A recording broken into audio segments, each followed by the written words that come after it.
সাভারের স্মৃতিসৌধ থেকে সরাসরি যুক্ত হচ্ছেন সহকর্মী ওমর ফারুক। ফারুক, স্মৃতিসৌধে নিরাপত্তা ব্যবস্থা সম্পর্কে জানাবেন। আপনাকে ধন্যবাদ। আমি আপনাকে জানিয়ে রাখি, দীর্ঘ 17 বছর নির্বাসিত জীবন শেষে কিন্তু গতকাল তারেক রহমান দেশে ফিরেছেন এবং দেশে ফিরেই কিন্তু তিনি এক সম্বর্ধনা শেষে কিন্তু তার মাকে দেখে তার বাসায় ফিরে যান এবং আজকে কিন্তু জুমার নামাজের পরে তার বাবার কবর জিয়ারত শেষে আসবেন সাভারের জাতীয় স্মৃতিসৌধে। আর এই সাভারের জাতীয় স্মৃতিসৌধে তার আগমনকে ঘিরে কিন্তু এই সাভারের জাতীয় স্মৃতিসৌধ এলাকায় নিশ্চিন্ত নিরাপত্তা ব্যবস্থা জোরদার করেছে প্রশাসন এবং তার আগমনকে ঘিরে কিন্তু এই এলাকায় এক উৎসব মুখর আমেজ সৃষ্টি হয়েছে।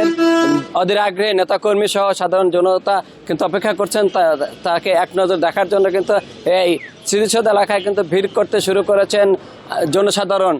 তো প্রশাসনের পক্ষ থেকে যেটা জানানো হয়েছে, তারেক রহমানের আগমন উপলক্ষে সাভারের জাতীয় স্মৃতিসৌধকে প্রস্তুত করা হয়েছে এবং তার আগমনের সকল নিরাপত্তা ব্যবস্থা জোরদার করা হয়েছে।